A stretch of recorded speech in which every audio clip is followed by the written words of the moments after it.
జనవరి 2025 onwards మన రాష్ట్ర ముఖ్యమంత్రి వర్యులు ఇది ప్రతి నెల 3వ శనివారం ఇలాంటి ఒక కార్యక్రమం రాష్ట్ర వ్యాప్తంగా నిర్వహించాలి. దాంట్లో ప్రతి నెల కూడా ఒక్కొక్క థీమ్ తీసుకున్నాం. లాస్ట్ ఇయర్ చూస్తే ప్లాస్టిక్ గురించి, అదేవిధంగా ఎండాకాలం వస్తున్నప్పుడు దానికి సంబంధించిన దీంట్లో ఎలా అయితే మంత్ వైజ్ ఏ టాపిక్ రిలవెంట్గా ఉంటుందో దాన్ని తీసుకుని ప్రతి నెల కూడా అన్ని గవర్నమెంట్ ఇన్స్టిట్యూషన్స్ అదేవిధంగా ప్రైవేట్ ఇన్స్టిట్యూషన్స్ అందరినీ కూడా దాంట్లో భాగస్వామ్యం చేస్తూ ఒక మాస్ మూమెంట్ లాగా ఈ కార్యక్రమాన్ని నిర్వహించాలి అనే ఉద్దేశంతో రాష్ట్ర వ్యాప్తంగా లాస్ట్ ఇయర్ నుంచి నిర్వహిస్తున్నాము. సో ఇక్కడే నేను ఇప్పుడు కొంతమందితో ఇంటరాక్ట్ అయినప్పుడు స్వర్ణాంధ్ర గురించి చెప్పారు. మీ అందరికీ కూడా బాగా ఐడియా ఉంది. స్వర్ణాంధ్ర ఇయర్ చెప్పండి. 2047. సో అందరికీ కూడా ఐడియా ఉంది. స్వర్ణాంధ్ర 2047 ఇది కూడా మన గౌరవ ముఖ్యమంత్రి వర్యులు ఒక విజన్ 2047 ఏదైతే విజన్ 2020 అని పెట్టారో అదేవిధంగా ఇప్పుడు స్వర్ణాంధ్ర 2047 అని పెట్టి దానికి ఒక 10 సూత్రాలు ఇచ్చారు. సో ఈ 10 సూత్రాల గురించి ఎవరికైనా ఐడియా ఉందా? సో ఇక్కడ ఉన్న టీచర్స్ని నేను మనస్ఫూర్తిగా కోరుకుంటుంది ఏంటంటే ఈ 10 సూత్రాల గురించి మీ పిల్లలకు తెలియచేయండి. అవి అన్నీ కూడా మీకు రిలేటెడ్. ఈ 10 సూత్రాలు ఏంటో మీరు తెలుసుకోవాలి. Good morning ma'am. మీరు చెప్పినట్టే తడి చెత్తని, పొడి చెత్తని, హజార్డస్ చెత్తని ఇంటి దగ్గర మా కాలేజ్ దగ్గర విడివిడిగా చేస్తూ సెగ్రిగేషన్ చేస్తూ దానికి వేస్తూ మీరు చెప్పినట్టు పాటిస్తూ ఉంటాం మ్యామ్. అలాగే కాలేజ్లో కూడా మీరు ఏదో ఒకటి చేయండి అని సార్ చెప్పారు.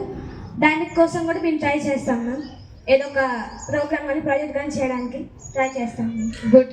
ఇది ఎందుకు చేయాలి ఎవరైనా చెప్తారా? అదే ఇవి అన్నీ చేయడానికి ఇప్పుడు మనకు సపరేట్ కార్పొరేషన్ ఉంది, మున్సిపాలిటీ ఉంది, ఇంతమంది స్టాఫ్స్ ఉన్నారు. ఇటువైపు ఎవరైనా చెప్పండి.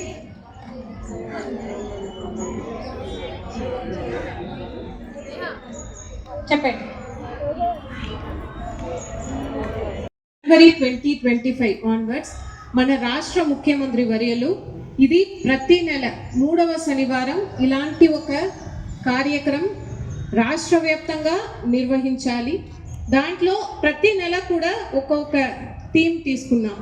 లాస్ట్ ఇయర్ చూస్తే ప్లాస్టిక్ గురించి, అదేవిధంగా ఎండాకాలం వస్తున్నప్పుడు దానికి సంబంధించిన దీంట్లో ఎలా అయితే మంత్ వైజ్ ఏ టాపిక్ రిలవెంట్గా ఉంటుందో దాన్ని తీసుకుని ప్రతి నెల కూడా అన్ని గవర్నమెంట్ ఇన్స్టిట్యూషన్స్ అదేవిధంగా ప్రైవేట్ ఇన్స్టిట్యూషన్స్ అందరినీ కూడా దాంట్లో భాగస్వామ్యం చేస్తూ ఒక మాస్ మూమెంట్ లాగా ఈ కార్యక్రమాన్ని నిర్వహించాలి అనే ఉద్దేశంతో రాష్ట్ర వ్యాప్తంగా లాస్ట్ ఇయర్ నుంచి నిర్వహిస్తున్నాము.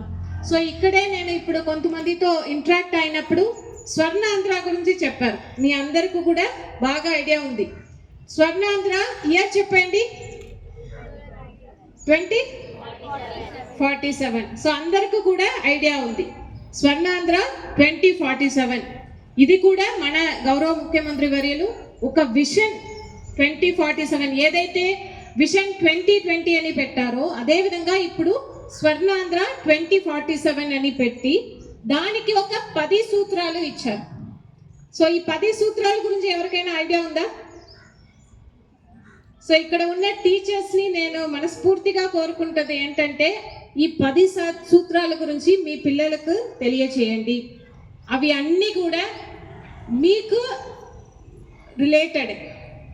ఈ 10 సూత్రాలు ఏంటో మీరు తెలుసుకోవాలి.